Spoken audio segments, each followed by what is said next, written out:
Welcome to episode 14 of Ask Celldweller. Here in America, we celebrated our Independence Day on July 4th. And I had a great day. I worked. Hopefully my American brothers and sisters also had an enjoyable day. But as Earthlings, we also celebrated Aphelion on July 4th, which is the day that our Earth is the furthest distance from our sun. So congratulations, Earthlings. Let's jump into some questions.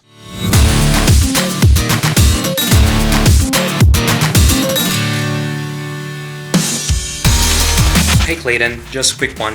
After the full Blackstar novel is released, would you plan on also releasing like a graphic novel for it? Because with all that awesome artwork, it would really be a shame not to. Thanks. Ironically, Bobby, plans are in the works for a graphic novel, although it's not necessarily for the Blackstar novel. The Blackstar novel itself is a story. There's a lot of cool concept art done by my mighty Ninja Joe, who's a great artist. And I wanted to paint some pictures of that world so you guys can see them, but I think my mind is already on the future and kind of my new album.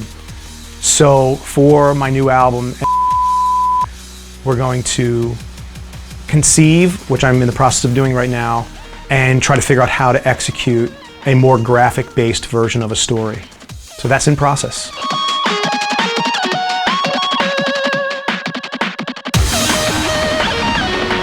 Chris, I love Godzilla, yes, but it is true that I love many other monsters. I was definitely not like monogamous when it came to loving monsters.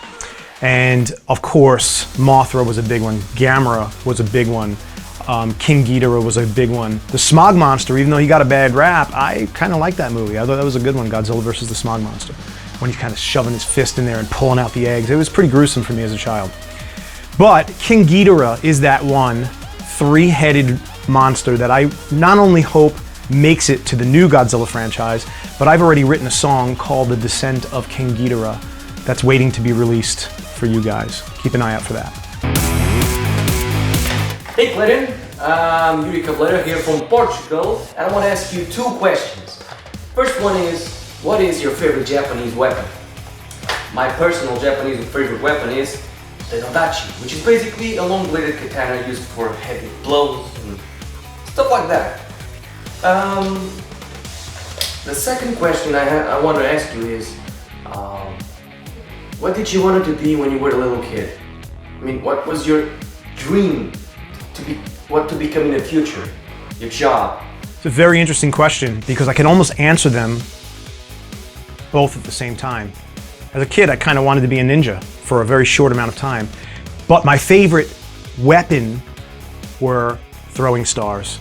And I used to go to the local mall and buy the really cheap ones that really you probably couldn't even cut your finger on them because they were so dull. But that's the only ones they could sell, and I was a kid and I managed to get a couple. And I'd throw them at a tree and almost never got them to stick in the tree. So I didn't really make a very good ninja.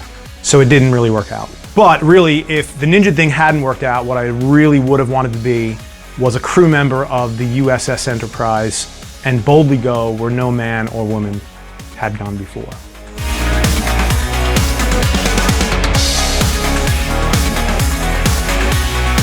Absolutely, Alicia. It is going to be released as a paperback. The idea is to finish the book first, which we are definitely getting close to. You guys have 6 chapters of the Blackstar book already in your hands. The final 4 chapters are almost wrapped, and we hope to have the final book to you in your hands in paperback or ebook format sometime this year. Hi Klayton, if you're watching this, then my mind is blown. Oh my word, I'm going to be so excited. My question for you is has to relate to the music that you write and music in general. Music has always been my passion, and I am living my dream, becoming a professional singer and going to teach music to young children to help broaden their minds and imaginations to the world.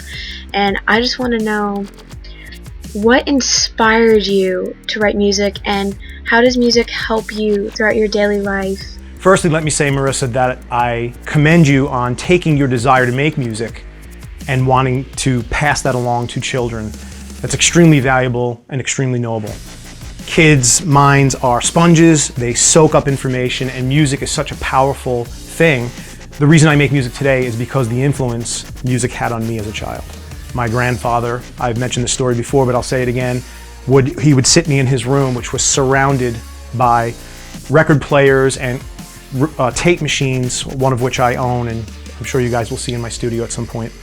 And he would just play music from classical music to disco and 80s new wave and a little bit of everything, all kinds of styles of music. So inspiration, even in the modern day, it really comes from a place that I can't define. I can't put it on paper and say, this is what influences me and this is why I make music.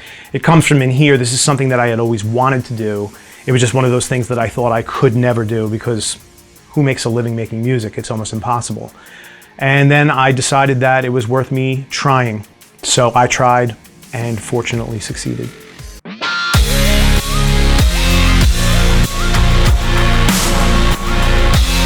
I'm not sure, Ashley, because I didn't score it, but it would have been very interesting to see what a Celldweller score to that movie would be.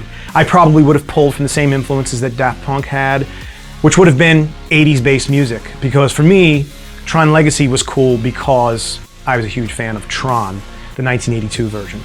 So I would have taken the influence from the 1982 version, both musically and visually, to inspire the music for this new movie. Klayton, it's Ivan from Russia, and my question to you is, who's that woman whose voice we can hear in some of your songs like Frozen or Gift for You? Looking forward to hearing the answer. Best wishes. Okay, Ivan. For instance, Frozen was Fluffy Star. She's an artist. You can look her up right now, find her tracks on the web. We had been talking online for a while, and we said, hey, I should sing on a track of yours, you should sing on a track of mine. And that's what happened. And Jenny Jackknife is another girl that I knew from Chicago, who happened to be in town one weekend when I was working on Gift for You, and I said, you know, would you mind jumping in the vocal booth and cutting some vocals? And she did. And then going back to even my debut, Jennifer Neal, who was a local girl to the studio here in Michigan that I was working in, she was only 15 at the time. And Grant Moorman, who was co-producing the album with me, called her in just so I can hear her sing, and within 2 seconds of hearing her sing a phrase of anything, I was like, wow, yes please, can we get her on this track? So these are some of the girls I've worked with on these tracks, and it's because I'm talking to them at the time, or we're having some kind of interaction, or they happen to be in the same place that I am, and we kind of make these things work for the tracks, and I think they've worked out really well. I'm so glad you guys survived this year's Aphelion and this episode of Ask Celldweller, and I'm sure we will talk before Perihelion this year. Thank you for watching this. Make sure to subscribe, like, or share this video. And of course, I want your questions, so leave them in the comments below, or shoot a video of yourself, hit that link up in the moon, and submit it. Until next episode, this is Klayton signing off.